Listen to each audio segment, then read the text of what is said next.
अय्या को बचपन से गाना पसंद था। उसकी आवाज में अपने आप ही इतनी मोहक सम्मोहित कर देने वाली जादुई ताकत थी कि लोग उसे मेडुसा की आवाज कहते थे। उसकी आवाज सुनने वाला कोई भी पुरुष उसके स्वर जाल से बच नहीं पाता था। लेकिन अय्या अपने ही जिद पर अड़ी थी। वह भाग्य निर्धारित मुलाकात का इंतजार करना चाहती थी, इसलिए उसने चाहने वालों के बार बार दरवाजा खटखटाने की परवाह नहीं की। वह जरा भी नहीं मानती। मेरी सहेली शियाओचिन हर बार घबराकर कहती है, तुम मुंह खोलते ही वह तुमसे प्यार कर बैठेगा। इसी वजह से मेरे कई पुराने बॉयफ्रेंड मुझसे ब्रेकअप कर चुके हैं। इस बार मैं सच में सीरियस हूँ। ठीक है, मैं उसके सामने न गाऊंगी न उससे बात करूंगी। अब तो चलेगा। आया मजबूरी में मान गई। उसी दिन शियाओचिन अपने नए बॉयफ्रेंड आशवेन का हाथ पकड़कर उसके सामने आ गई। जल्दी नमस्ते कहो, ये मेरे बॉयफ्रेंड आशवेन हैं। नमस्ते, मैं आशवेन हूँ।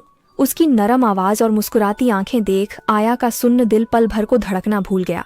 यही वह किस्मत वाली मुलाकात थी जिसका वह उम्र भर इंतजार करती रही थी, पर वह उसकी सहेली का बॉयफ्रेंड था।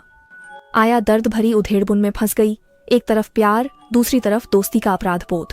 उसे लगता था आशवान की नज़र में उसके लिए कुछ लगाव है, पर शियाओचिन के कारण वह कह नहीं पाती थी। कुछ समय बाद आशवान काम से बाहर चला गया और रोज शियाओचिन से वीडियो कॉल करता था। आया को पता चला कि शियाओचिन ने बेवफाई की है। आशवान का दिल टूट गया।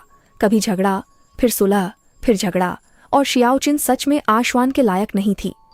आया मन में चीख उठी, आशवान को मेरे साथ होना चाहिए। मौका जल्दी ही आया। शियाओचिन रोती हुई आया के पास आ पहुंची। कृपया मेरी मदद कीजिए। आशवान ने कहा है कि अगर मैं उसके लिए एक गाना गा दूं तो वह मेरे धोखा देने को माफ कर देगी। लेकिन आप जानती हैं कि मेरा सुरताल बिल्कुल ठीक नहीं है। सिर्फ आपकी आवाज ही मुझे बचा सकती है। आया हिचकिचा गई। अपने प्रिय पुरुष को धोखा देने के लिए अपनी सहेली की जगह लेना, यह तो बहुत ही बेतुका था। लेकिन फिर उसने सोचा, यही उसका इकलौता मौका है कि आशवान उसकी आवाज सुन सके। वह अपने गीत के जरिए उसे बताना चाहती थी कि प्यार के काबिल वही है। ठीक है, आया मान गई। वीडियो कनेक्ट होते ही शियाओचिन स्क्रीन की तरफ देखकर होंठ हिलाने लगी और आया बगल में पूरी ताकत से गाने लगी। उसकी आवाज नरम और गहरी भावनाओं से भरी थी, जैसे किसी कांटे की तरह धीरे धीरे दिल को खींचती चली जाए। डार्लिंग, आपने बहुत मीठा गाया। आशेन की आवाज में खुशी और प्यार था। मैं तुम्हें माफ करता। अय्या का दिल टूट गया। जिसे वह प्यार करती थी वह आखिर में शियोचिन का ही एक भ्रम था।